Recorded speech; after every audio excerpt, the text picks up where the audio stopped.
With God nothing is impossible. అయిపోయింది, ఇంకెవరూ చేయలేరు, ఏమీ చేయలేరు. అయిపోయింది, పరిస్థితులు మారిపోతున్నాయి అని నువ్వు అనుకోవచ్చు.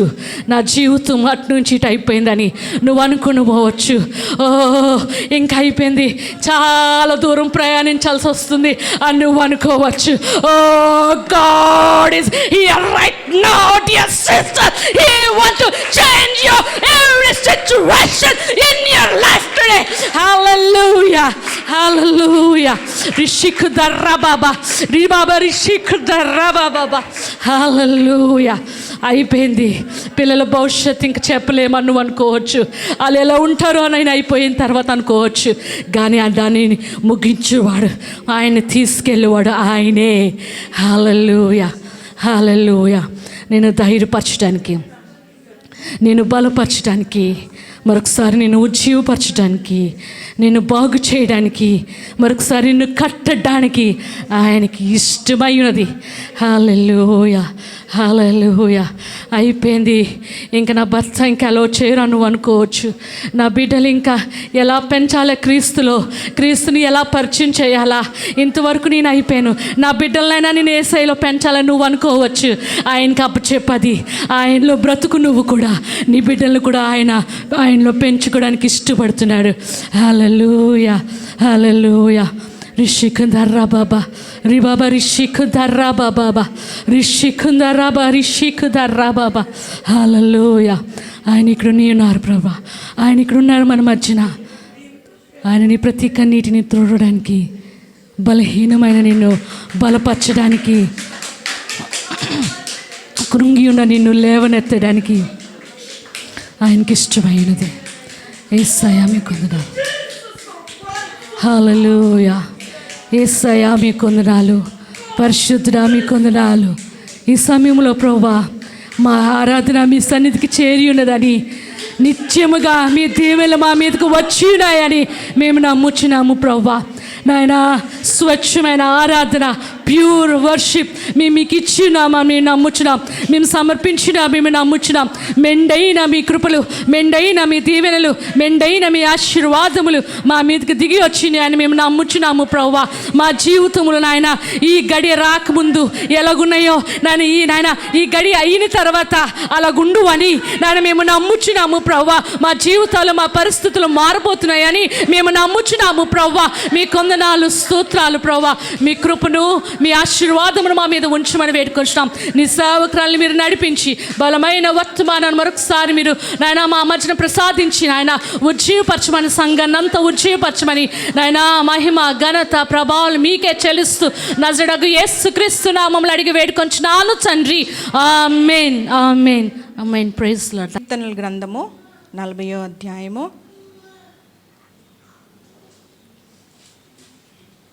అందరూ బాగున్నారు కదా, సంతోషంగా ఉన్నారా? ప్రభు పేట మీ అందరికీ నా వందనాలు చెల్లిస్తున్నాను. కీర్తనల గ్రంథము 40వ అధ్యాయము 8 నుంచి మనం చదువుకుందాము. నా దేవా, నీ చిత్తం నెరవేర్చుట నాకు సంతోషము, నీ ధర్మశాస్త్రము నా ఆంతర్యంలో నున్నది. నా పెదవులు మూసుకొనక మహాసమాజంలో నీతి సువార్తను నేను ప్రకటించుచున్నానని నేను అంటిని. యెహోవా, అది నీకు తెలిసేయున్నది. నీ నీతి నా హృదయంలో నుంచుకొని నేను ఊరకుండలేదు. నీ సత్యమును, నీ రక్షణను నేను వెల్లడి చేసి ఉన్నాను. నీ కృపను, నీ సత్యమును మహాసమాజమునకు తెలుపక నేను వాటిని మరుగ చేయలేదు. ఇది దావీదు రచించిన కీర్తన అని మనందరికీ తెలుసు. ఇక్కడ దావీదు ఏమంటున్నాడంట, ఆయన చేసిన అద్భుతాలు, ఆశ్చర్య కార్యంలోని ఇక్కడ నేను మూసుకోలేదు, నేను నా పెదవులను మూసుకోలేదు, నీ నీతి సువార్తను నేను ప్రకటించి ఉన్నాను, నీ రక్షణను బట్టి, నీ సత్యమును బట్టి నేను మౌనంగా ఉండలేదు, నేనేది మరుగు చేయలేదని దావీదు మనందరికీ చెప్తున్నాడు. అట్లే చూడండి, మత్తయి సువార్త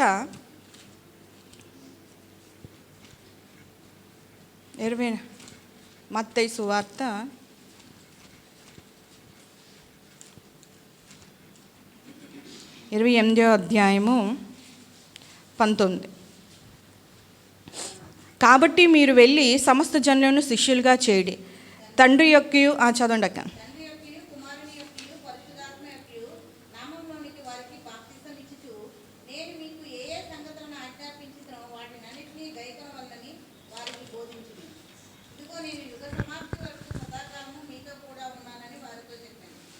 చాలక్క. ఇక్కడ ఇది చదివిన తర్వాత మనందరికీ అర్థమైపోయి ఉంటుంది ఈరోజు అంశము ఏమై ఉన్నది. కానీ దేవుడు ఏంటంటే ప్రతి వాక్యం నుంచి, ప్రతి లేఖనం నుంచి నూతనంగా మాట్లాడే దేవుడు. ఎందుకంటే మాట్లాడేది రాణి కాదు కానీ ఎవరమ్మా, పరిశుద్ధాత్మ దేవుడు. కాబట్టి దేవుడు మనం సరి చేయడానికి, క్రమపరచడానికి మనకు కావాల్సిన వాక్యాన్నే దేవుడు అందిస్తూ ఉంటాడు. ఇక్కడ కిందన మనం చదువుకున్న 40వ కీర్తనలో ఏముందంట ఏంటంటే, దావీదేమంటున్నాడంటే, నీ కృపను, నీ సత్యాన్ని, నీ సువార్తను ప్రకటించగా నా పెదవుల్లో నేను మూసుకొనలేదు, దాన్ని నేను ప్రకటించాను. మహాసమాజం ఎదుట దాన్ని నేను ప్రకటించటకు నువ్వు వెనుతీయలేదు, నేను మరుగు చేయలేదు అని చెప్పి దావీదు అంటున్నాడు. అంటే ఇక్కడ ఈ 27 అధ్యాయాల్లో, మత్తయి సువార్తలో మనం చూసుకున్నాం, 27 అధ్యాయాల్లో యేసయ్య అన్ని విషయాలు, అనేకమైన బోధలు చేసిన తర్వాత ఉపమాన రీతిలోని ఆఖరిగా మరి ఒక్కసారి పునరుద్ధరణుడు అయిన తర్వాత, మరణాన్ని గెలిచిన తర్వాత ఆఖరిగా మరొక ఆజ్ఞ ఇస్తున్నారు. అంటే నూతన నిబంధనలో మొత్తం అన్నీ కలిపి యూజువల్గా అంటారు బైబిల్ స్కాలర్స్, పండితులు 613 ఉన్నాయని కదమ్మా. తప్పైతే మళ్ళీ అనకండి. 613 ఆజ్ఞలు ఉన్నాయి, కమాండ్మెంట్స్ ఉన్నాయి.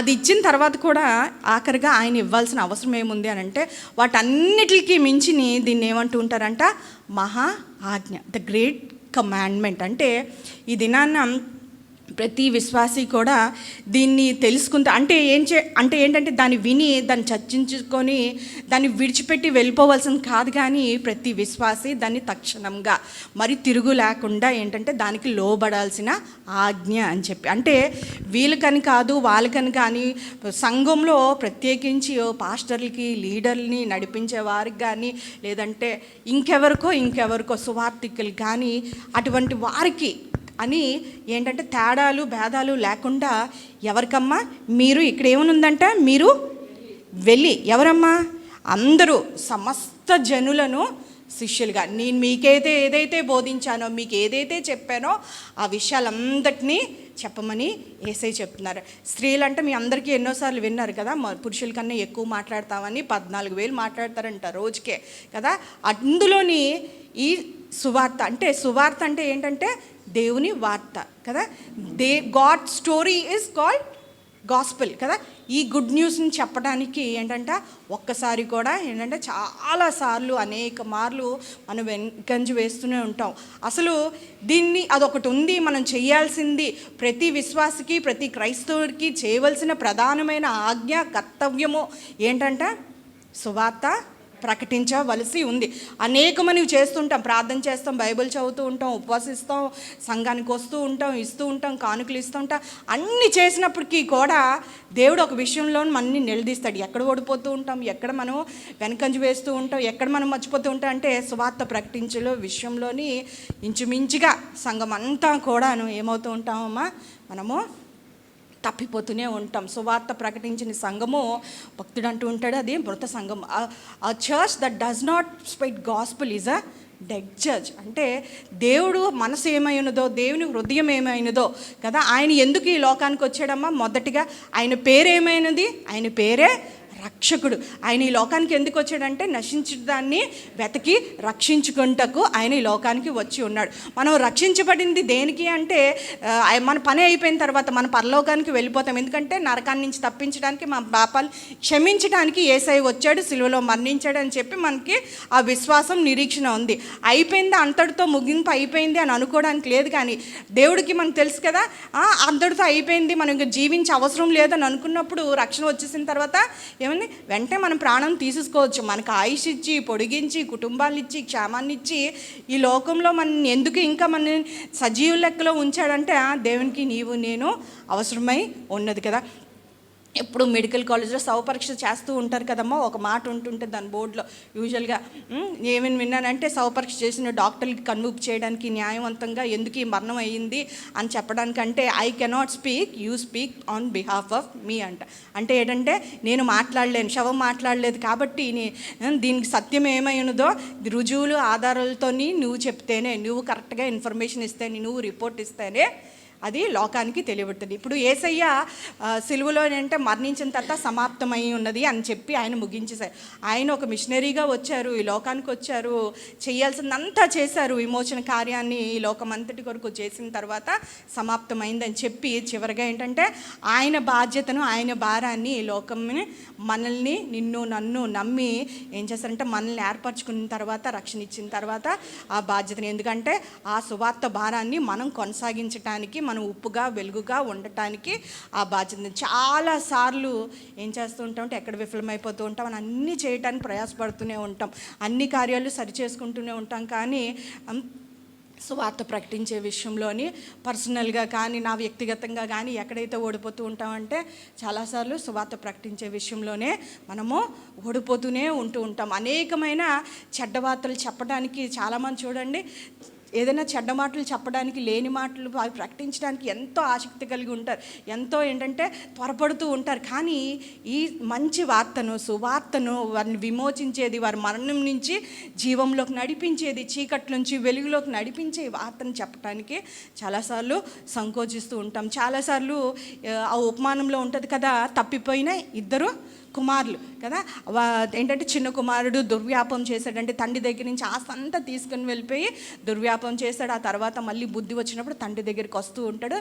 దాని తర్వాత తండ్రి ఏం చేస్తుంటాడు, వాని మీద కనికరం పడి, మెడ మీద పడి, ముద్దు పెట్టుకొని క్షమించి విందు చేస్తాడు, బట్టలు ఇస్తాడు, జోళ్ళు ఇస్తాడు. తన తర్వాత ఉంగరాన్ని పెడుతూ ఉంటాడు. సంతోషానికి, తండ్రి సంతోషానికి అంతే లేదు. కానీ అక్కడ తప్పిపోయిన తర్వాత అసలు తప్పిపోయింది ఎవరంట, పెద్ద కుమారుడు. ఎందుకంటే బయటే వెలుపల ఉండిపోతుంటాడు. చూడండి ఈ లూకా సువార్తలో మాట, అది ఎట్లా ఉంటుందంటే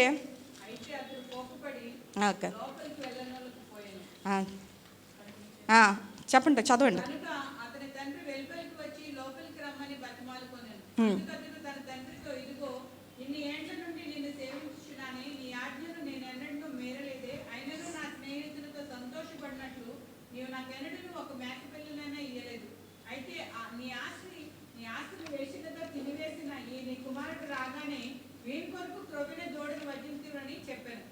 చాలా అంటే మనసు ఎలాగుందంట, తండ్రి వంటి మనసు కాదు పెద్ద కుమారుడు. అసలు ఏంటంటే ఇదంతా చూసిన తర్వాత ఎందుకొరకు అవుతుందో ఆ విందు తెలిసిన తర్వాత ఏమవుతుందంట, బయటే ఉండిపోతాడంట, కోప్పడుతూ ఉంటాడంట, తండ్రిని ప్రశ్నిస్తూ ఉంటాడంట కదా. మనము దేవుని అనుచరులమైన, దేవుణ్ణి మేలు పొందుకొని విశ్వాసులుగా అయిన తర్వాత ఏదైతే మనసు ఉందో, యేసయ్య మనసు ఏంటంటే నా ఆహారము నా దప్పిక ఏమైందని సమరయ స్థితితో వెళ్తున్నప్పుడు, లేదంటే అనేక మార్లు నా తండ్రి చిత్తాన్ని నెరవేర్చడానికి లోకానికి వచ్చానని ఆఖరి సమయం వరకు, ఆఖరికి ఆయన సిలువలో మరణించినప్పుడు కూడా నీవు ఆ దొంగతో అంటుంటాడు కదా, నీవు నాతో పరదేశిలో ఉండు అంటే ఆయన ఆఖరి శ్వాస వరకు ప్రతి ఆత్మను రక్షించాలని, ఏ ఒక్కడు నశించిపోకుండా ఉండాలని ప్రయాస పడ్డవారు.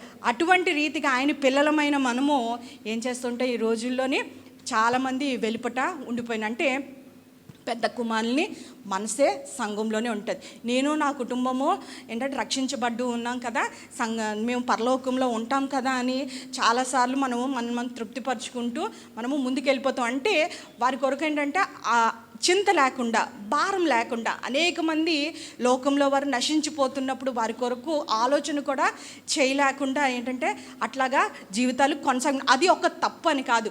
ఒక దినాన మనం తీర్పు దినాన మనం చేసిన తప్పుల వలన మనం శిక్ష పొందుకునే అంటే పాపం వల్లే కలిగే శిక్ష కన్నా కొన్ని ఉంటాయి. ఏంటంటే చెయ్యని వాటి వల్ల మనకు శిక్ష ఉంటుంది. ఏంటంట, నీవు నన్ను దర్శించలేదు, నేను రోగిగా ఉన్నప్పుడు నువ్వు నన్ను దర్శించలేదు, చెరసాలు ఉన్నప్పుడు నన్ను చూడలేదు, లేదంటే ప్రార్థన, సమూయేలు ఏమంటాడు, నేను ప్రార్థన చేయకపోతే నాకు శ్రమ.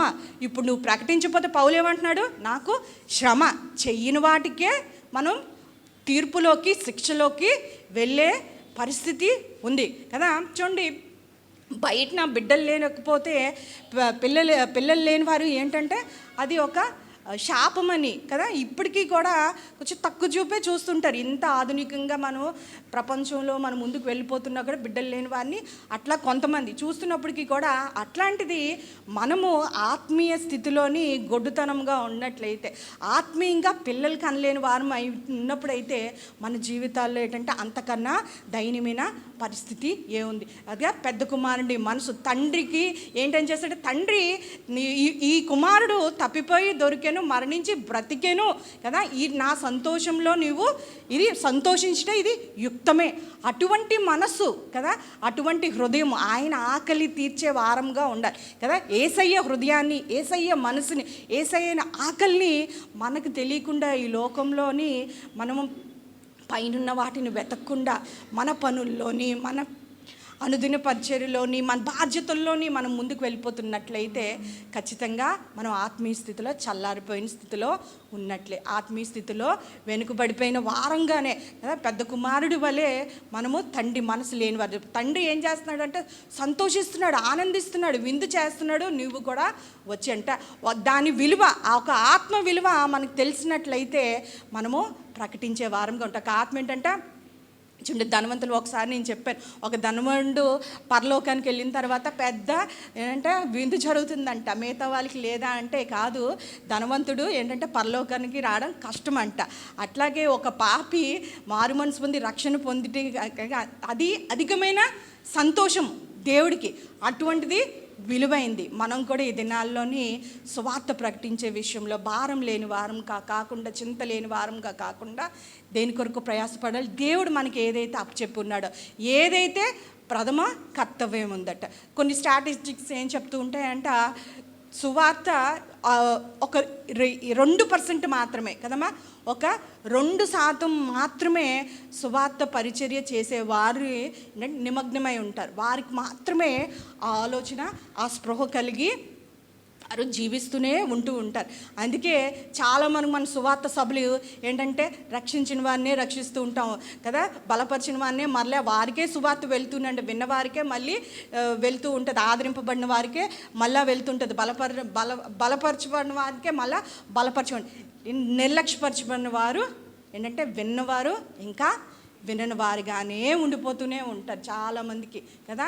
చాలాసార్లు మనం అనుకోవచ్చు, ఇంకా సువార్త ఈ సమయంలో ప్రస్తుతం ఉన్న పరిస్థితుల్లో మనము ఎలా చేయగలము, ఏం చేయగలము. ఎందుకంటే మీకు అందరికీ తెలుసు కదా, ఇప్పుడు మనం సువార్త కొరకు మనం నించోవాలి, మనం క్రైస్తవులని చెప్పుకోవాలంటే చాలా లోకంలో కానీ, ఇప్పుడు ఏంటంటే గవర్నమెంట్ విషయంలో కానీ మనం ప్రకటించుకొని మేము క్రైస్తవులను నించోడానికి చాలా పరిస్థితులు, ఆజ్ఞలు, లాస్ ఇవన్నీ కష్టమైపోతున్నాయి. ఎట్లా చెప్పినానంటే ఏంటంటే వ్యక్తిగత సువార్త అనేది ఉంది. నీవు నేను మనం సాక్ష్యం చాలా సులువుగా చెప్తాం కదా, సాక్ష్యం చెప్పడం తప్పని కాదుగా. నేను ఏంటంటే సాక్ష్యం చెప్పడం అంటే నీవు నేను నా జీవితంలో జరిగిన మేలును సంఘం ఎదుట పరిశుద్ధమైన దేవుని సంఘంలో నించొని వారిని బలపరచుటకు పరిశుద్ధాత్మ ప్రేరేపించినప్పుడు నిలబడినప్పుడు చెప్పేది సాక్ష్యం, సాక్షిగా ఉంటుంది.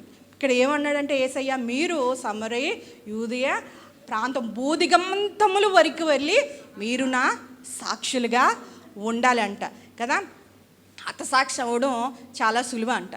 సాధు సుందర్ సింగ్ గారు చెప్తూ ఉంటారంట, హతసాక్షి అయిపోతే ఒక నిమిషంలో ప్రాణం పోతుంది, కానీ ప్రభు కొరకు జీవితకాలం బ్రతకాలంటే అది చాలా కష్టం. ఎట్లాగా మళ్ళీ బ్రతకాలి అని అంటే ప్రభు కొరకు దేవుని బిడ్డగా ఈ లోకంలోని బ్రతకడం అంటే చాలా కష్టం. అటువంటి దినాల్లో, అంచె దినాల్లో, అపాయకర దినాల్లోని నాశనం అయిపోతున్న, నశించిపోతున్న ఈ ప్రపంచం మధ్య మనము సాక్షులుగా జీవించాలి. అంటే మనం దేవుని బిడ్డలమని ప్రత్యేకమంగా మనం జీవించాలి. To make a difference in the world we have to live differently. అంటే నువ్వు ప్రత్యేకంగా నువ్వు ఒక మార్పును తేవాలని ఈ లోకంలో నీకంటూ ఒక ప్రత్యేకత, ఒక గుర్తింపు, ఒక వింతైన జనంగా మనం జీవించాలంటే కదా. మనకు చెప్తూ ఉంటారు, ఈ రాజ్యంలోని ఒక గుంపు ఉంది, వాళ్ళ తెగలున్నాయి, వాళ్ళ క్రియలు, వాళ్ళ ఆలోచనలు, వారి పద్ధతులు, వాళ్ళు అన్నీ కూడా ఏంటంటే వారు వేరుగా ఉన్నారో వారు నీకు ఏంటంటే ముప్పు అని చెప్తూ ఉంటాడంట.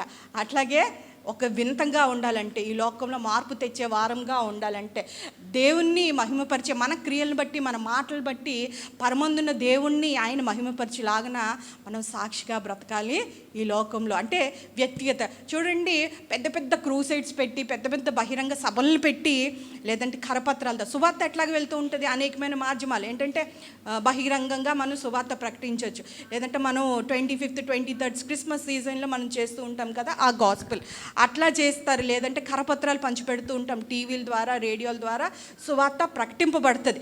కానీ సర్వేలు, స్టాటిస్టిక్స్ ఏం చెప్తూ ఉంటాయంటే వాటి ద్వారా రక్షణ పొందిన వారు, వాళ్ళ మారు మనసు పొంది వచ్చిన వారు ఒక 2, 3, 4% మాత్రమే అంట.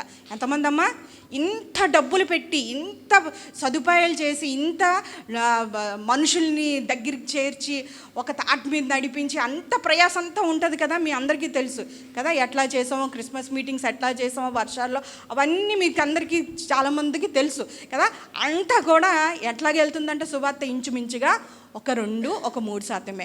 ఎట్లాగ 90% ఎట్లాగ వెళ్తుంది సువార్త? లేదంటే ఎవరైతే ప్రభువుని తెలుసుకుంటారు అని అంటే ఎట్లాగంటే వ్యక్తిగతంగా సువార్త పరిచయం చేయడం. ఎట్లాగమ్మా? 90%. అంటే ఎట్లా అంటే నీవు సువార్త చెప్పడమే కాదు, క్రీస్తుని నువ్వు చూపింపగలిగితే, క్రీస్తుని మారిన జీవితాన్ని, మన జీవితాన్ని, మన మారిన మాటల్లో కదా, ముందు ఇట్లా ఉండేదాన్ని, ఇప్పుడు ఇట్లా ఉన్నామని మారిన మాటలు, మన జీవితము, మన క్రియలు అట్లా చూపించినట్లే, క్రీస్తు మన జీవితాల్లో చూపించగట్లయితే అప్పుడేమవుతుందంట? వ్యక్తిగతంగా కదా, వారు మనల్ని ఆపచ్చు, కరపత్రాలు పంచనివ్వచ్చు, సభలు ఆపేయచ్చు, ఏంటంటే లాస్ చేయొచ్చు, మనకు విరుద్ధంగా, సంఘానికి విరుద్ధంగా ఎన్ని చట్టాలు తేవచ్చు, మనకి అనేక మంది వ్యతిరేక శక్తులు లేవచ్చు. కానీ దానికైతే ఒక మైక్ కావాలి, దానికైతే డబ్బులు కావాలి, దానికైతే నువ్వు ప్రయాసపడుతూ ఉండాలి. కానీ దీన్ని ఎవరు ఆపగలరా? వ్యక్తిగతంగా మనం అనేకమైన మన జీవితాలే, మన మాటలే, మన క్రియలే ఒక సువార్త పత్రికలా ఉన్నట్లయితే సంఘం ఆపగలదా? ప్రభుత్వం ఆపగలదా? బలగాలు ఆపలేదు కదా.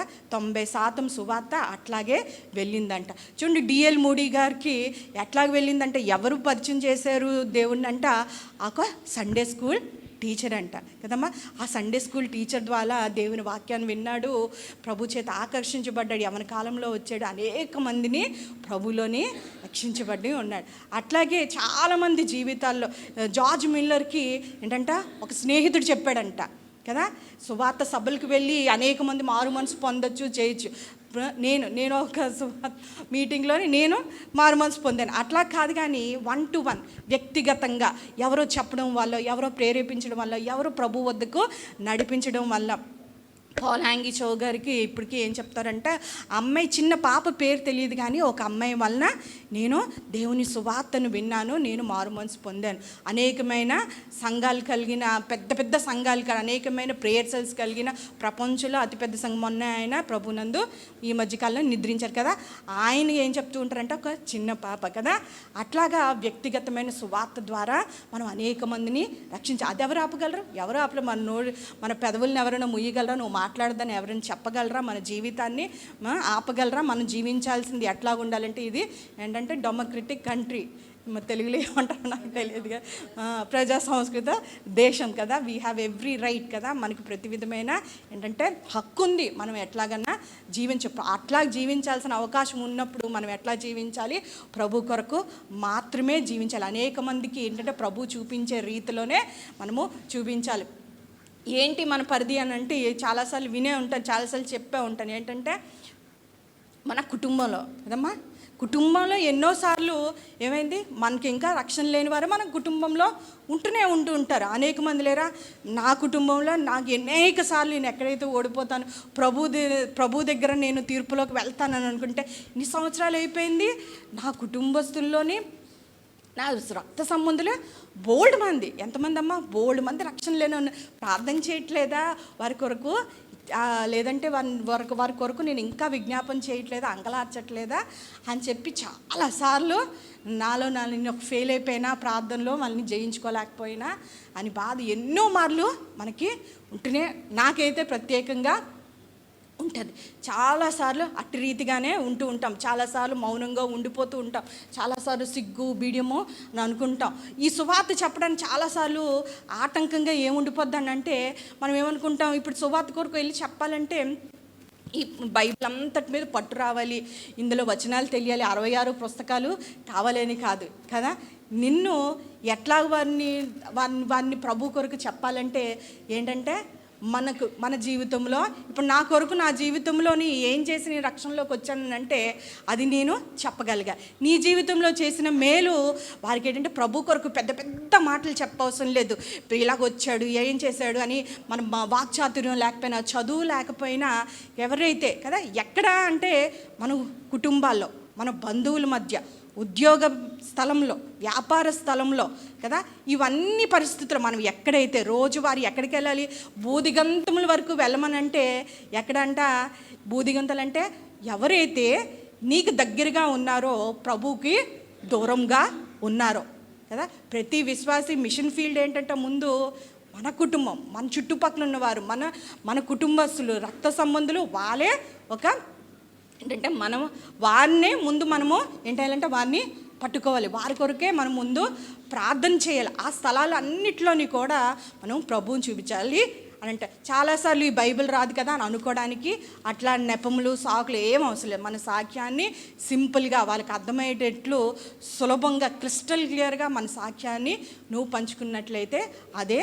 ఒక సాక్ష్యం. చాలాసార్లు నేనేం చేస్తాను, ఇది నా బాధ్యత కాదని విడిచిపెట్టుకోండి. ఇది అందరి బాధ్యత. అమ్మ ఈరోజు అందరికీ తెలిసిందా, ఇది క్రైస్తవ ప్రతి విశ్వాసి బాధ్యత. పాస్టర్ గారిదో, ఇంక సువార్థికులతో, నడిపించేవారితో అట్లా ఏమీ కాదు. ప్రతి విశ్వాసి కూడా సువార్త ప్రకటించవలసిన బాధ్యత ఉన్నది. పౌలు అంటాడు కదా రోమీయులకు రాసిన పత్రికలు, నేను సువార్త ప్రకటించుటకు నేను ప్రత్యేకింపబడిన వాడిని. అంటే మనం ఎందుకు రక్షణలోకి వచ్చామని అంటే రక్షించబడి అనేక మంది రక్షణలో తేడానికి, మనము దేవుని కొరకు మనము పరలోకానికి వెళ్ళి అనేక మంది ఏంటంటే పరలోక వారసులుగా మనం తేడానికి మనము ప్రయాస పడాలి. అక్కడితో ఆగిపోవడం కాదు, కానీ అనేక మంది కొరకు అంగలాచుటకు, ప్రార్థించుటకు భారం కలిగి మనము వారిని మనం ఈ దినాన్ని ఆలోచించుకుందాం. ఇన్ని సంవత్సరాలు అయింది కదా. ఒక చిన్నది ఏం చేసిందంట, నయమాన్ కుష్ఠరోగిలో ఉన్నప్పుడు ఏమైందంట, మాకు ఇజ్రాయెల్లో ఒక ప్రవక్తి ఉన్నాడు, ప్రవక్త ఎలీషా అని ప్రవక్త ఉన్నాడు, అక్కడ వెళ్ళి అని కదా. ఒక చిన్నది ఏం చేసింది, సువార్తను ప్రకటించింది. ఎలాగున్నప్పుడు అంటే పెద్ద పెద్ద మాటలు ఏం చెప్పలేదు, కానీ నయమాన్ స్వస్థత పొందుకోవడానికి కారణమైంది. ఒక సమరయ స్త్రీ ఏం చేసింది, ఒక గంటలోనే కొండను విడిచిపెట్టేసింది, వెళ్ళి అందంట తన ఊరు జనంగానే నా కొరకు నేనేం చేసి ఉన్నానో అది చెప్పిన మెస్సయ్యాని చూద్దాము రండి అనింది. ఒక గంటలోని ఒక ఊరునే సమరయ స్త్రీ మార్చేసింది. ఏం చేసిందమ్మా, ఆ తర్వాత యేసయ్య అక్కడ ఉండి మరి 2 రోజులు వారికి అందరికీ సువార్త ప్రకటించారు. మనం ఇది నాన్న ఆలోచించుకుందాం. రక్షణ పొంది ఎన్నాలైంది కదా, రక్షణ పొంది ఎన్నాలైంది, ఎవరినన్నా మనం తీసుకొస్తున్నామా, ఎవరినన్నా రక్షించామా? దేవుడు మనల్ని అడిగినప్పుడు మనం పరలోకానికి అయితే వెళ్తాం, కానీ ప్రభువుని ఉట్టి చేతులతోని మనం ఎదుర్కోవటానికి సిద్ధంగా ఉన్నామా? అట్లా కాదు కదా. ఎట్లా చేయాలి అని అంటే చాలాసార్లు smile is the shortest distance కదా. లిఫ్ట్లోని మనం ఉన్న స్థలాల్లోని మన అపార్ట్మెంట్స్లో ఉంటాం, లేదంటే ఇళ్లలో ఉంటూ ఉంటాం. చాలాసార్లు అందరికీ పనులే, డ్యూటీకి వెళ్ళిపోయిన హడావిడి, స్కూల్కి వెళ్ళాల్సిన హడావిడి, లేదంటే ఎక్కడికో వెళ్ళాల్సిన హడావిడిలోని మనం వెళ్ళిపోతూ ఉంటాం. మన పనులు మనం, కానీ the shortest distance between 2 people is a smile. అంటే వాళ్ళెవరో మనకు తెలియదు, కానీ పరిచయం ఉంటుంది. మన ఊళ్ళో మన పక్కలో ఉన్నాం, మరి ఇరుగు పరవారు అని తెలుస్తుంది, కానీ మనం ఏం చేస్తూ ఉంటామంట, చిన్న చిరునవ్వు, చిన్న పలకరింపు, hello, how are you, good morning, అట్లాగా మనం చేసినట్లయితే ఏమవుతుందంట, కొంచెము పరిచయం అవుతుంది. అంటే హాయ్ అంటే హాయ్ అంటూ ఉంటారు. మా రెంట్కి ముందు ఉన్న ఒక ఇల్లు ఉంటుంది, వాళ్ళు క్రిస్టియన్సే. ఆయన మగవాళ్ళకి ఆడవాళ్ళకన్నా ఇంకా సిగ్గుపడిపోతూ ఉంటారు. అసలు లిఫ్ట్లో ఎక్కి బురదించుకొని ఆయన వెళ్ళిపోతారు. ఆయన పెద్ద డాక్టర్ ఇక్కడ ఎన్ఆర్ఐలో. ఆయన అసలు ఎన్నిసార్లు పలకరిద్దామన్నా ఆయన మనం ఎక్కుతున్నప్పుడు ఆయన వెనకుండిపోతూ ఉంటారు. ఒకసారి అట్లా కాదని చెప్పి ఆయన ఎక్కుతూ హాయ్ మీ వైఫ్ బాగున్నారా అని పలకరించాలి. ఏదో ఆయన క్రిస్టియన్ అయినప్పటికీ కూడా ఆయన మొహమాట పడిపోతాడు. అంటే నేనేమనిందంటే ఒక చిన్న చిరునవ్వు, ఒక పలకరింపు ఏం చేస్తుందంటే మనుషుల్ని కొంచెం, ఇప్పుడు పలకరించాం, రేపు పొద్దున ఏంటంటే ఇంకొంచెం మాట్లాడటానికి మీ పిల్లలు ఎలాగున్నారు, మీరు ఎలాగున్నారు అని అవకాశం. ఇదేంటి ఒక చిన్న అప్పుడు తర్వాత చిన్న సంభాషణ అవకాశాలని కల్పించుకోవాలి. ఎట్లాగా మనము మన పరిస్థితులు, మన దేశాన్ని, మన ఇంటిని విడిచిపెట్టి వెళ్ళిపోవడానికి కాదు. అనుదినమైన నువ్వేదో పని మీద వెళ్తున్నావు, ఆఫీస్కి వెళ్తున్నావు, డ్యూటీకి వెళ్తున్నావు, కార్లో వెళ్తున్నావు, బస్సులో వెళ్తున్నావు, ప్రయాణిస్తున్నావు, లేదంటే నువ్వు ఆఫీస్లో పని చేసుకుంటున్నావు, నీకు ఫైల్స్ ఇచ్చినవాడో, టీ ఇచ్చినవాడో, నీ ప్యూనో ఎవరో వచ్చినప్పుడు నువ్వు చిన్న మాట, వాళ్ళు టీ ఇచ్చినప్పుడు, ఫైల్స్ ఇచ్చినప్పుడు సారీ, థ్యాంక్ యూ కదా. లోకంలోని చాలామంది they take it for granted కదా. అంత ఈజీగా థ్యాంక్ యూ చెప్పరు, సారీ చెప్పరు, ఎవరూ చెప్పరు. ఏదైనా పడిపోయిందా చేసినా తీసుకోరు, చాలా తక్కువ అట్లాగే ఇచ్చారు. అలాగే ఎవరు చేస్తారంటే, లేదంటే ఏదైనా కిందన ఎవరైనా పడిపోయారంటే వారు ఎత్తి ఆగి చూసి వెళ్ళేవారు క్రైస్తవులో చాలా తక్కువ మంది. అది క్రైస్తవులో మాత్రమే ఉంటూ ఉంటారు. అట్లాగా ప్రత్యేకంగా మనం ఉన్నట్లయితే ఏమవుతుందంట, వారు మనల్ని గుర్తిస్తూ ఉంటారు. అది ఏంటంటే అవకాశాలు కల్పించుకోండి. ఇప్పుడు సమరయ స్త్రీ దగ్గర యేసయ్య ఒక్క స్త్రీ కొరకు ఆయన ఏంటంటే వెళ్ళవలసి వచ్చాను సమరయ ప్రాంతానికి. ఏంటంటే ప్రత్యేకించి ఆయన వెళ్ళారా? లేదు. ఆయన పని మీద వెళ్తూ వెళ్ళవలసిన మార్గంలో అక్కడొక సమరయ స్త్రీ వెళ్ళవలసి మన పనుల మీదే మనం కార్యాలు చేసుకుంటూనే కదా అట్లాగ వెళ్తున్నాం, లిఫ్ట్ దిగుతున్నాం, పైకి ఎక్కుతున్నాం, లేదంటే ఒక బజార్కి వెళ్తూ ఉంటాం, చేపల మార్కెట్కి వెళ్తుంటాం, మన స్త్రీలోని ఎక్కడికి వెళ్తూ ఉంటాం, వెజిటేబుల్స్ దగ్గర కాయగూరలు ఆవిడ వస్తూ ఉంటుంది, డెలివరీ బాయ్ వస్తారు, స్విగ్గీ బాయ్లు వస్తారు, వీళ్ళందరితోని మిగతా ఎండవేలు కొంచెం వాటర్ తాగుతారా, లేదంటే అమ్మ నేను చేసేవే నేను చెప్పగలుగుతున్నాను. అట్లాగా చిన్న పరిచయం, లేదంటే మన కార్ పార్క్ చేసిన తర్వాత వాళ్ళకి ఒక చిన్న టిప్ ఇచ్చిన తర్వాత యేసయ్యని నమ్ముకో. చిన్న మాట నీళ్ళ మీద ఆహారం వేస్తే అది తగిన సమయంలో ఏం చేస్తుందమ్మా, అది అనుకోవచ్చు. కానీ ఏమవుతుందంటే ఒక దినాన్ని అది ఫలిస్తుంది కదా. ఇలాగా పరిచయాలు ఏం చేస్తూ ఉంటాయంటే సంభాషణలోకి వెళ్తుంటాయి. అక్కడ యేసయ్య సమరయతోనే ముందుగా ఎవరు మాట్లాడారు, అక్కడ అవకాశాలు కల్పించుకొని సంభాషణ మొదలుపెట్టింది యేసయ్య. ఎవరు కల్పించారమ్మా?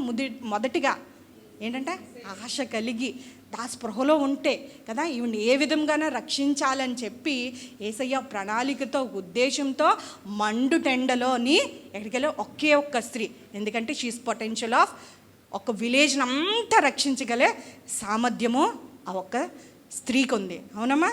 ఆ ఒక్క స్త్రీ కొరకు ఆయన ప్రయాసంతో కూర్చొని మొదటిగా నాకు దాహం అవుతుంది నీళ్ళు ఇవ్వమని ఆయనే పెట్టారు కదా. మనం మన మన మన జీవితాల్లో వర్క్ చేసుకునే స్థలాలు అన్నిట్లో కూడా ఆ స్పృహ కలిగి ఉండాలి. ప్రత్యేకంగా మన మాటలు ఉన్నప్పుడు, మన క్రియలు ఉన్నప్పుడు, మన సాక్ష్యాన్ని కాపాడుకున్నప్పుడు వారికి వీళ్ళు క్రైస్తవులరా, వీరు అట్లా ఉండర్రా, వీళ్ళు ఇలా మాట్లాడరా, వీళ్ళు లంచాలు తీసుకోర్రా, వీళ్ళు ఇట్లా బూతులు మాట్లాడరా, వీరు ప్రత్యేకంగా వారి జీవితాలు ఉంటాయరా, వాళ్ళ దేవుడు గొప్పవాడరా అన్నప్పుడు మనం ఇప్పుడు అప్పుడు ఏంటంటే మనకు అవకాశం ఇస్తూ ఉంటుంది. మీరు చాలా డిఫరెంట్ సార్, మీరు ఇట్లా ఉండరు అని చెప్పి వాళ్ళు కితాబ్ ఇచ్చినప్పుడు మనం ప్రభువుని పరిచయడానికి ఒక అవకాశం వస్తుంది. అప్పుడు ప్రభు పరిచయం చేయడానికి మనకేంటంటే అవకాశాలని యేసయ్యే కల్పించుకున్నారు. మనం కూడా ఆ స్పృహలో మన అనుదిన జీవితాల్లో మన పనుల్లోని మనము వెళ్తూనే ఉండాలి. పౌలు అంటూ ఉంటాడు కదా, నా కొరకు నా సువార్త ప్రకటించిపోతే శ్రమ అనిన తర్వాత నేను గ్రీసు దేశస్తులకి, రోమా పట్టణస్తులకి నేను రుణస్తుని. రుణం అంటే ఏంటమ్మా? అప్పు. అప్పు అంటే నేను ప్రకటించాలి, నేను రుణస్తున్నంటూ రోమా పత్రిక 1:14 నేను రుణస్తున్నా అంటే అప్పు అంటే ఆ భారం. అప్పున్న వాళ్ళు ఎవరన్నా చూడండి ఏంటంటే అది ఇచ్చి అది తీరినంత వరకు నిద్ర పట్టదు, వారికి నెమ్మది ఉండదు, శాంతి ఉండదు, సమాధానం ఉండదు. కానీ మనము ఇది మన కుటుంబంలోనే, మన బంధుజనంలోనే అనేక మంది నరకానికే పరిగెడుతున్నవారు, జోగుతున్నవారు అనేక మంది ఉంటూనే ఉంటారు. కానీ మనం రాత్రిపూట చక్కగా నిద్రపోతూ ఉంటాం. అప్పు తీరినంత వరకు ఎట్లాగైతే రుణస్తున్న మాట తీరినంత వరకు దాని కొరకు అప్పు తీర్చాలని కష్టపడుతూ ఉంటాం, దాన్ని చెల్లించాలని ఆఖరి పైసా చెల్లించడానికి అంటే ప్రయాసపడతాం. అంటే వీరికి ఏంటంటే అప్పు ఉండిపోతే ఎట్లాగైతే దాన్ని తీర్చిన తర్వాత అమ్మయ్యా అని అనిపిస్తుంది. అవునమ్మా? నెమ్మది వచ్చేస్తుంది గుండెల్లో. అప్పు తీర్చిన తర్వాత అప్పులు లేవమ్మా ఎవరికి, వాళ్ళు మంచి అందరూ అయితే లోన్స్ లేవు కదా. నేను దాన్ని చవి చూశాను కాబట్టి నేను చెప్పగలను ఒక మాట. ఈ మధ్య మీ అందరూ తెలిసి ప్రార్థన చేశారు కదా, మా పెద్దమ్మ గారు చనిపోయారు. వారి కొరకు చనిపోకముందు ప్రార్థన చేసాం చాలాసార్లు. చేసిన తర్వాత ఆమెకి ఎప్పటి నుంచో తెలుసు, నా చిన్నప్పటి నుంచి ప్రభు కొరకు తెలుసు. అనేక సార్లు పాస్టర్ గారు మీటింగ్స్ పెట్టి ప్రభు కొరకు తెలిపిన అనేక మార్లు ఉన్నాయి. అనేక సార్లు మా అమ్మగారు మీటింగ్స్ పెట్టినప్పుడు పిలిచి చేసే, కానీ కొన్ని పరిస్థితులు బట్టి, కుటుంబాన్ని బట్టి ఆవిడ ఎన్నడూ ముందుకు రాలేదు. 2 సార్లు క్యాన్సర్ వచ్చినప్పుడు, మరణ పడక మీద ఉన్నప్పుడు నాకు తల్లి తర్వాత తల్లివండి, నేను చిన్నప్పుడు అంతా అక్కడే ఎందుకు చెప్తానంటే, ఆవిడ మరణ పడక మీద ఉన్నప్పుడు ఆ లాస్ట్ డేస్లోని వెళ్తున్నప్పుడు ఎన్నడూ లేనంత బాధ, దుఃఖం ఎందుకో తెలియదు. అక్కడ అసలు వేడకూడదని వెళ్ళిన దాన్ని అక్కడికి నించిన తర్వాత కన్నీరు కారుస్తుంటే నాకు ఏడుపు ఆగట్లేదు. ఎందుకు ఏడుస్తున్నాను, వాళ్ళందరూ చూస్తున్నారు కదా, వేడకూడదు కదా అన్ని జనుల మధ్య అని అనుకుని ఎంత కంట్రోల్ చేసుకుని అవ్వలేనప్పుడు ఒకసారి వెళ్ళాను, 2 సార్లు వెళ్ళిన తర్వాత ఒకసారి ఫ్రైడే ఇక్కడి నుంచే వెళ్ళి ఆఖరి నిమిషంలోని ఎట్లాగన్నా చెప్పాలని ఆశకెళ్ళి ప్రార్థన చేసుకొని వెళ్ళిన తర్వాత, ఏదో గొప్ప చెప్తున్నానని కాదు కానీ నేనేం చెప్తున్నానంటే, అక్కడికి వెళ్ళిన తర్వాత ఇట్లాగే చెప్పాను, కొంచెం ఇంతకన్నా ఇంకా కాంబోలోకి వెళ్ళిపోతాయి, స్పృహ ఉండదు, మెలకు ఉండదని. ఆ రోజు అయిపోయిన తర్వాత అప్పుడు ఎవరు ఉండరు, ఎవరు వింటే ఒప్పుకోరు, కుటుంబంలో సువార్త వినడానికి ఒప్పుకోరు. ప్రార్థన చేసుకున్నప్పుడు ఆ సమయాన్నే దేవుడు ఎట్లా మార్గం తెచ్చాడంటే, ఫోన్ వచ్చి బయటికి వెళ్తున్నప్పుడు, ఒంటరిగా ఉన్నప్పుడు ఇట్లా ప్రార్థన చేసుకో, నువ్వు బయటికి చెప్పవసరం లేదు నువ్వు చేసుకున్నప్పుడు అని ఒప్పుకోలు. ప్రార్థన చేసినప్పుడు వినిన తర్వాత నేను విన్న సాక్ష్యం ఏంటంటే, చనిపోయిన తర్వాత అప్పుడు నిజంగా చెప్పాలంటే కన్నీరు, దుఃఖం ఉంది, బాధ ఉంది, కానీ ఏంటంటే ఆమె ప్రభు దగ్గర ఉందని నిశ్చత, ధైర్యము ఉంది కదా. ఆ తర్వాత నేను ఆడలేదు, కన్నీరు కాచలేదు. ఏంటంటే ఆ గుండెల మీద భారం ఉండిపోయింది. అంత రక్త సంబంధికి ఇంతప్పటి నుంచి నన్ను పెంచింది కదా, కష్టమైపోయింది చూడడానికి. ఇది నాన్న ఎంతమంది మన రక్త సంబంధులే, చాలామంది రక్షణలో లేనివారు ఉంటూనే ఉంటాం.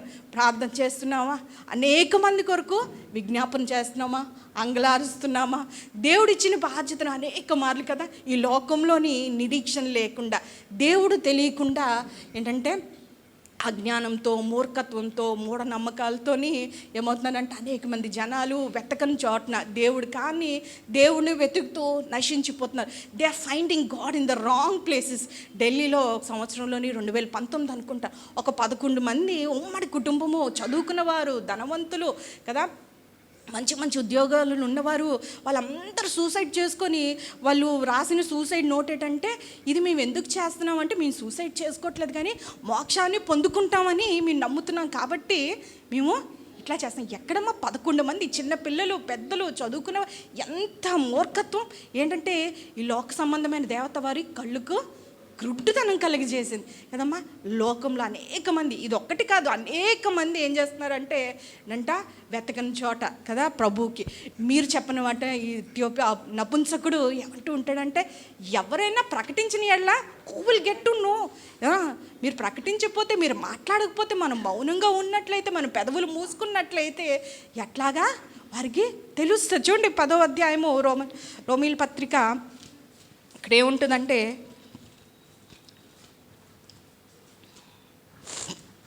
ఎవరైనా తీస్తే చదవండి అమ్మా.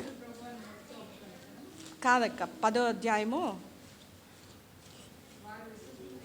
చదవండి 14 చదవండి అక్క.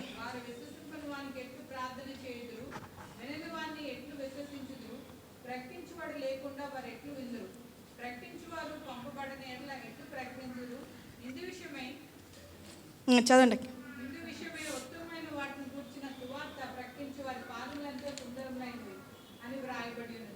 కదా ఇక్కడ ఏంటంటే, ఎవరన్నా ప్రకటించిన ఎడ్ల, ఒక సువార్తికుడు అంట ప్రసంగం చేసిన తర్వాత, సువార్త ప్రభుని రక్షకుడిగా నమ్ముకోండి మీరు పరలోక రాజ్యానికి వెళ్తారు అని అన్నీ చెప్పిన తర్వాత, అందులో ఒక అమ్మాయి అంట పరుగున వచ్చి ఆ సువార్తికుడిని నిలబెట్టి అడుగుతూ ఉంటుందంట, యేసు ప్రభువుని నమ్ముకుంటేనే మనం పరలోక రాజ్యానికి వెళ్తామా అని చెప్పి అడుగుతుంటే, అవునమ్మా అంటే, యేసు ప్రభువుని నమ్ముకోకపోతే మేము నరకంలోకి వెళ్ళిపోతాం. అవునమ్మా నిజమే, అది సత్యం కాబట్టే మేము ప్రకటిస్తున్నాం అని అంటే, అయితే గట్టిగా ఏడ్చి అంటూ ఉంటుందంట, మీ క్రైస్తవులందరూ స్వార్థపరులంట, you people are all selfish people, Christians అని చెప్పి గట్టిగా ఏడుస్తూ ఉంటుందంట. ఆ తర్వాత ఆమెను ఊరుకోలేకపోతే చుట్టుపక్కల స్నేహితులు వచ్చి, ఏమైందమ్మా, ఎందుకు ఏడుస్తుంది, నేను తప్పు చెప్పానా, ఇది నిజమమ్మా, ఇది సత్యం, నేను నమ్మి దీన్ని ప్రకటిస్తున్నానమ్మా అని చెప్పినప్పుడు అంటూ ఉంటుందంట, మా చుట్టూ క్రైస్తవులేనండి, కిందటి నెలలోని నా తల్లిదండ్రులు ఆ రోడ్డు యాక్సిడెంట్లో చనిపోయారు.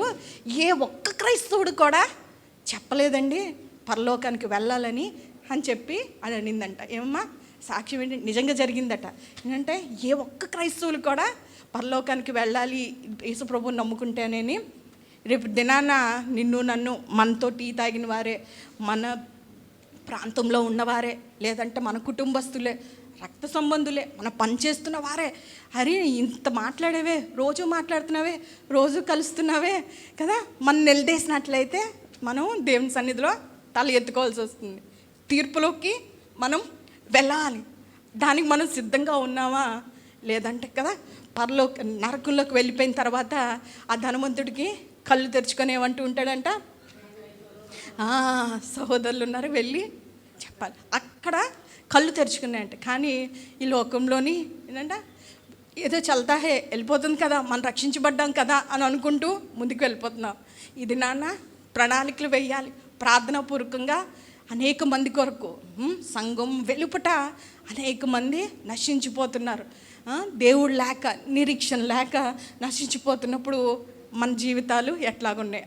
అనేకసార్లు మనం మౌనంగా ఉండిపోతున్నాం. సిగ్గుతో, బిడియంతో వారు మమ్మల్ని నిరాకరిస్తారు, దూరం పెడతారు, కుటుంబస్తుల్లో నన్ను వేరుగా పెడతారని చెప్పి మనం మౌనంగా ఉండిపోతే మనం ఏంటంటే పౌల్లాగా అనలేకపోవచ్చు కదా. రుణం కదా, నేను ప్రయాసపడుతున్నాను, నాకు శ్రమ కదా, నిశ్చింతగా జీవితాలు మనం బాగుంటే బాగున్నాం, మన కుటుంబాలు బాగుంటే బాగుందని వెళ్ళిపోతూ ఉన్నాం. మొన్న శనివారం ఆఖరిగా చెప్పు ముందు, శనివారంలో పావని వాళ్ళ కజిన్ మోసెస్ వాళ్ళ పెద్దమ్మ కొడుకు అనమాట బయట యూత్ మీటింగ్కి వచ్చాడు. వచ్చిన తర్వాత నోవా తీసుకొచ్చిన తర్వాత బయట చాలా మాట్లాడింది. ఈ అబ్బాయి చాలా డిఫరెంట్గా ఉన్నాడు కదా, వాళ్ళ ఊరు నుంచి తీసుకొచ్చిన అబ్బాయి కదా, వ్యాంబే కాలనీ, చాలా డిఫరెంట్గా ఉన్నాడు. ఫోన్ మాట్లాడుతున్నాడు. పాస్టర్ గారు, జానీ పాస్టర్ గారు ముందు వచ్చారు, అడిగారు, ఏం బాబు ఇక్కడ ఉన్నావు, ఎక్కడికి వచ్చావు నువ్వు అని సీరియస్గా అడగగానే, లేదు ఇక్కడికే వచ్చాను అని చెప్పి చచ్చిగా అన్నాడు. ఆ తర్వాత ఇంకా మాట్లాడుతున్నాను, నేను వచ్చేసరికి నువ్వు ఎక్కడికి వచ్చావు బాబు, కింద పెయింట్ షాప్ ఎక్కడికైనా లేదు అని చెప్పి మాట్లాడుతున్నాడు. చూడడానికి చాలా డిస్టర్బ్డ్గా ఉన్నాడు. చాలా అంటే మనసు లేదు. అట్లా ఫోన్ మాట్లాడుతూ ఉన్నప్పుడు నేను వినేసి ఏం మాట్లాడుతున్నాడు, ఎందుకు వచ్చారా బాబా అనుకొని నేను వచ్చేసాను లోపలికి. ఆ తర్వాత మొన్న రీసెంట్గా తెలిసిందంటే ఆ అబ్బాయి ఫ్యామిలీ ప్రాబ్లమ్స్ వలన అంటే ఊరు పెట్టుకొని చనిపోయాడట.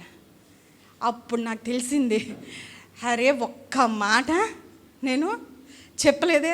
అబ్బాయి వచ్చి ఏం చేశాడంట, ఇంక ఉండలేక అసలు వాక్యం కూడా వినలేదు, ఏమీ చేయలేదు. ఆ అబ్బాయి వచ్చి ఆ ఫోన్తో అటు నుంచి అంటే వెళ్ళిపోయాడు. కొన్ని మాట నువ్వు ఎక్కడికి వచ్చావు అని అడిగిన దాన్ని రాబాబు అని ఒక 2 మాటలు చెప్పి దేవుని సన్నిధికి నడిపించలేదా?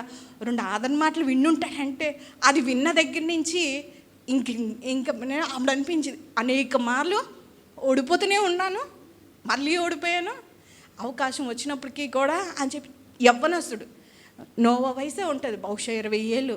కుటుంబ సమస్యల్లోనే ఓదార్పు లేక ఏనమ్మా ప్రాణం తీసుకున్నప్పుడు కదా. అట్లాగా అనేక సార్లు మన జీవితాల్లోని దేవుడు మనల్ని నమ్మాడు కదా. ఆయన మరణ పునరుద్ధానములు ప్రకటించడానికి మన కుటుంబంలో కేవలం మనల్ని నమ్మి ఒక్కడనే ఎంచుకొని ఉంటారు. ఎంతమంది లేరు కుటుంబంలోని, ఒక్కలే ఉన్నారు. మీ ప్రాంతంలో, మీ బిల్డింగ్లోని మీదొక్కటే క్రైస్తవ కుటుంబం అవ్వచ్చు, అవునమ్మా, అదొక్కటే అవ్వచ్చు. మీరు చేస్తున్న ఆఫీస్లోని మీరు ఒక్కలే క్రైస్తవులు అవ్వచ్చు. నిజంగా ఎంతోమంది ఉంటారు క్రైస్తవులు, ప్రభువుని నమ్మకంగా వెంబడించాలని ఉన్నవారు మనం ఒక్కరమే అవ్వచ్చు. దేవుడు నమ్మాడు కదా మనల్ని, మన ప్రేమను ప్రకటిస్తాం. వీళ్ళు మేలు పొందుకున్నారే, నా ప్రాణాన్ని అంతా పెట్టానే, సిలువలో నేను నా ప్రాణాన్ని అర్పించానే, వీరి కొరకు అర్పించాను కదా అని చెప్పి ఆయన ప్రేమను, ఆయన మంచితనాన్ని, ఆయన కృపను ప్రకటిస్తామని ఇది నాన్న మన కుటుంబాల్లో ఒక్కలుగా ఉన్నప్పుడు మనల్ని ఎంచుకున్నాడు. మనకే ముందు ఇచ్చాడు రక్షణ. మన స్థలాల్లో కదా, ఆఫీసుల్లోని, కుటుంబాల్లోని, అన్నిట్లోని మనల్ని నమ్మి ఆయన పునరుద్ధాన్ని మనం ప్రకటిస్తామని, ఆయన రక్షణ మార్గాన్ని ఆయన చూపిస్తామని, ఆయన ప్రేమని చూపిస్తామని నమ్మినప్పుడు చాలాసార్లు ఏమైందంట, ఆయన ఏం చేస్తామంటే ఆయన నమ్మకాన్ని, ఆయన ప్రేమను వృధా చేస్తూనే ఉంటాం. మనం ముందుకి అట్లాగా వెళ్ళిపోతూనే ఉంటాం, దేహాన్ని ఆయాసపరుస్తూనే ఉంటాం అనేక మార్లు కదండి. దేవుడు అట్లాగా ఉండాలని ఆశించట్లేదు ఈ సంవత్సరం. అనేకమైన పరిస్థితులు మూసుకున్న, ప్రతికూలమైన పరిస్థితులు లోకంలో అనుకూలంగా సువార్త ప్రకటించడానికి మనం లేకపోయినప్పటికీ కూడా అనుదినం చేసే పనుల్లోనే రోజు తారసపరుస్తున్న మనుషులు మన ఒక దినాన్న నిలదీస్తే మనం ఏం సమాధానం చెప్పాలి? నువ్వు రోజు బైబిల్ పట్టుకొని వెళ్తున్నావే, లక్షవారం వెళ్తావు, శుక్రవారం వెళ్తావు, ఆదివారం వెళ్తావు, నీ దేవుణ్ణి ఆరాధిస్తున్నావు, ఒక మాట చెప్పావా అని మనల్ని అడిగారు అనుకోండి, మనం ఏం సమాధానం చెప్తాం? ఏమి సమాధానం చెప్పడానికి, అసలు మాట్లాడటానికే సిగ్గుతో అవమానంతో దేవుని తీర్పులోకి మనం వెళ్ళిపోతున్నాం. ఇది నా దేవుడు మనందరినీ మనుషులు పట్టే జాలరుగా చేయాలని ఆశపడుతున్నాడు. జీసస్ సంఘానికి ఎందుకు నడిపించాడంటే, ఏ విధం చేతనైనను సంఘానికి ఇచ్చిన దర్శనం ఏంటంటే నశించిపోతున్న వారిని రక్షణలో నడిపించాలని ఆశ కలిగిన దేవుడు. ఒక చిత్తం ఉంది, ఒక ప్రణాళిక ఉంది నీ పట్ల నా పట్ల. కాబట్టే ఈ సంఘంలోకి దేవుడు నడిపించి ఉన్నాడు. కాబట్టి అటువంటి రక్షకుడు కలిగిన మనము ఏం చేద్దామా, ప్రథమ కర్తవ్యం, మన బాధ్యత విస్మరించకుండా మన జీవితాన్ని మనం చూపిస్తూ, మన సాక్ష్యాన్ని కాపాడుకుంటూ, బంధువుల్లో ఉన్నప్పుడు వారి కొరకు ప్రార్థనతో వారిని కనిపెట్టి ఒక లిస్టు పెట్టుకోండి. మీ కుటుంబాల్లో ఎవరైనా ఉన్నారనుకోండి, లేని వారు ఒకరిద్దరు పేర్లు రాసుకోండి. మీ బంధువులో ఉన్నారనుకోండి, ఒక 2 పేర్లు. వినేసి వెళ్ళిపోవడం కాదు, అది ఆచరణాత్మకంగా, అంటే థియరీ కాకుండా ప్రాక్టికల్గా మనం పెట్టుకొని ఆ పేర్ల కొరకు మనం ప్రార్థన చేయాలి. ఖచ్చితంగా దేవుడు ఆశగుల ప్రాణాన్ని తృప్తిపరిచే దేవుడు. ప్రార్థన చేసినప్పుడు జార్జ్ మిల్లర్ గారు 5 ఫ్రెండ్స్ కోసం ప్రార్థన చేశారంట. చాలాసార్లు నిరుత్సాహపడిపోయినప్పుడు ఈ దైవజనుని ఏంటంటే ఆ సాక్ష్యాన్ని విని నేను ప్రోత్సాహపరుచుకుంటాను. ఏంటంటే 5 ఫ్రెండ్స్లోని 5 సంవత్సరాలకు ఒకరు, 10 సంవత్సరాలకు ఒకరికి రక్షించబడ్డారు.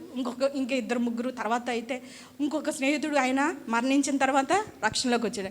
ఇంకొక స్నేహితుడు ఆయన ఫ్యూనరల్ టైంకి రక్షణలోకి వచ్చి ఉండండి. మన ప్రార్థనలు ఎప్పుడు వ్యర్థంగా ప్రయాసపడినప్పుడు మనం ప్రభువును ప్రకటించాలని మన జీవితాల ద్వారా మనం ఏ విధం చేత నన్ను మనల్ని తీసుకురావాలని ఆశపడాలి, ప్రయత్నం అయితే చెయ్యాలి కదా. నువ్వు ఎప్పుడు వాళ్ళు విని వినకపోని కదమ్మా, వారు విని దాన్ని తృణీకరించినా మనం ఏంటంటే మనం తీర్పులోకి రాం. కానీ ఏంటంటే వారికి ప్రకటించకపోతే, అసలు ప్రభువునే పరిచయం చెయ్యకపోతే అప్పుడు అది మనకి శ్రమ, అది పాపం. దేవుడు దాన్ని లెక్కిస్తాడు. ఇప్పుడు చెప్పకపోతే ఒక దినాన మనం చెప్పాల్సి ఉంటుంది. అదేంటంటే దేవుని దగ్గర లెక్క అప్పచెప్పాల్సి ఉంటుంది. అట్లా కాకుండా ఏం చేద్దామంటే మనము దేవుని కొరకు ప్రయాసపడదాం. ఆత్మలు పట్టే జాలలుగా దేవుని ఆత్మ పూర్ణులే కదమ్మా, అందరూ తమ సొంత పనులు చేయడం ప్రయాసపడుతున్నారు. ఏ ఒక్కరూ ఆయన పని చేయడానికి లేరంట. మనం అటువంటి స్త్రీల వలె ఉండకూడదు.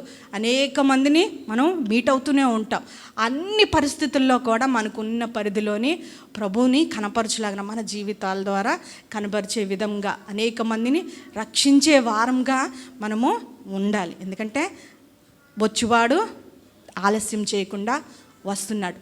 నరకం అనేది వాస్తవం, హెల్ ఈజ్ రియల్. అదొక వేదనకరమైన స్థలం అని, అదొక బాధకరమైన స్థలం అనేది. అక్కడ అగ్ని ఆరదు, పురుగు చావదని చెప్పి మనం ఎరిగి ఉండి, కొంచెం ఎండలు ఎక్కువైనప్పుడు వంటగదిలో పని చేయలేకపోతున్నాం కదమ్మా, అలాంటిది అగ్ని ఆరదంట కదా. అటువంటి ప్రదేశాల్లోని మన రక్త సంబంధులు, మనతో జీవిస్తున్న వారు, మన ఏంటంటే కుటుంబస్తులు ఉండటానికి మనం ఒప్పుకుంటామా? లేదు కదమ్మా. అట్లాగా ఉండటానికే వీల్లేదు. వారి కొరకు మనం ప్రయాసపడదాం. అట్టి విధంగా దేవుడు మనల్ని మార్చలాగిన దేవుడు కృప కళ్ళు మూసుకున్నట్లే. శుద్ధుడా, ప్రేమగల తండ్రి, కృపగల దేవా, ఆయన నామానికి స్తుతులు స్తోత్రం చెల్లిస్తున్నాం ప్రభువా. నాయన క్రైస్తవులుగా, విశ్వాసులుగా ప్రభువా, నీవిచ్చిన నాయన ఆజ్ఞను నాయన మేము అనేక మార్లు ప్రభువా ఎప్పుడో మేము మర్చిపోయాం ప్రభువా. సువార్త ప్రకటించడంలో ప్రభువా, సువార్త కలిగిన భారం మేము ఎందుకొరకు పిలువబడ్డాము, ఎందుకొరకు ప్రత్యేకింపబడ్డాము నాయన, అది మరచి ఈ లోకంలో నాయన మా పనుల నిమిత్తము ఈ లోకంలోనైనా మేము సుఖంగా సౌఖ్యంగా కొనసాగాలని ప్రయాసపడుతూ వచ్చున్నాం ప్రభువా. అనేక మందిని ప్రభువా అగ్నిలో లాగినట్టుగా మేము లాగలేకపోయాం ప్రభువా. సువార్తను ప్రకటించలేకపోయాం ప్రభువా. అనేక అవకాశాలు ప్రభువా నాయనా మేము జారవిడిచి ఉన్నాం ప్రభువా. అనేకమైన సంవత్సరములనైనా మా జీవితాల్లో ఆత్మీయ జీవితంలో దొర్లిపోయి ఉంటుండగా ప్రభా, ఏ ఒక్కరికి సువార్త చెప్పినట్టుగా, ఏ ఒక్కరికి సంఘానికి నడిపించే వారంగా మా సొంత వారే ప్రభా నశించిపోతుండే, నరకానికి జోగుతుండగా ప్రభా మేము మౌనంగా ఉండిపోయామేమో ప్రభా, మా పెదవులు మూసుకొని ఉన్నామేమో ప్రభా, నీకు సాక్షులుగా మేము జీవించటంలో విఫలమైపోయామో ప్రభా. నువ్వు ఇచ్చిన అనేకమైన అవకాశాలని కూడా స్వార్థపరులమైపోయి ప్రభా, సోమరులు అయిపోయి ప్రభా మేము వినియోగించలేకపోయాం ప్రభా. నీవు మమ్ము నమ్మి ప్రభా నీ ప్రేమను ప్రకటిస్తామని, నీ కొరకు జీవిస్తామని, అనేక మందికి ప్రభా నీ శిష్యులుగా చేస్తామని, నీ ప్రేమ వార్తను, నీ శిల్బ వార్తను చెప్తామని ప్రభా, నీ నమ్మకాన్ని నాయనా మేము వమ్ము చేసి ఉన్నాం ప్రభా. నీ ప్రతినిధులుగా మేము జీవించలేకపోయాము ప్రభా. ఈ దినమున ప్రభా మరి ఒక్కసారి నీ సన్నిధిలో వచ్చి ఉన్నాం ప్రభా. జేసం స్త్రీలందరిగా నాయన పక్షాన ప్రార్థన చేస్తున్నాం ప్రభా. నీ ఆత్మతో నింపమని వేడుకుంటున్నాం ప్రభా. నాయన మేము ప్రయాసపడుటకు నాయన మీ సహాయం దయచేయమని వేడుకుంటున్నాం. నీ జ్ఞానాన్ని దయచేయమని వేడుకుంటున్నాం నాయన. ఏది మాట్లాడాలో ప్రవ్వా అదే మీరు నేర్పించమని వేడుకుంటున్నాం ప్రవ్వా. నీ ఆత్మకార్యం చేయువాడు నీవు ప్రవ్వా. నాయన మీరే ఒప్పింపు చేయ ఆత్మను నాయన మీరు దయచేయమని వేడుకుంటున్నాం ప్రభా. నాయన ఇంక నువ్వు సమయం గతించిపోతుండగా ప్రభా, రావాల్సిన దినములు నాయన త్వరగా వచ్చేవాడు అని నీవని ఎరుగు ప్రభా. నాయన నశించిన పోతావని రక్షించగా ఏ విధం చేతనైనా నాయన మేము రక్షించలాగున ప్రభా. సువార్త చెప్పుటకు ప్రభా మా పెదవులను తెరవమని వేడుకుంటున్నాం ప్రభా. నాయన మేము మాట్లాడుటకు నాయన ధైర్యాన్ని ఇవ్వమని వేడుకుంటున్నాం ప్రభా. నీ కార్యాన్ని మాలో జరిగించమని వేడుకుంటున్నాం ప్రభా. మేము ఏమి మాట్లాడాలో ఎలా మాట్లాడాలో ప్రభా నీ జ్ఞానంతో నింపమని వేడుకుంటున్నాం ప్రభా. మా నాయన నీ ప్రార్థన ఆత్మతో నింపమని వేడుకుంటున్నాం ప్రభా. విసుకక ప్రభా నాయన ఇంకను నీ సన్నిధిలో నాయన ఆ విధవరాలి వల్ల మేము గోజాడుటకు ప్రభా.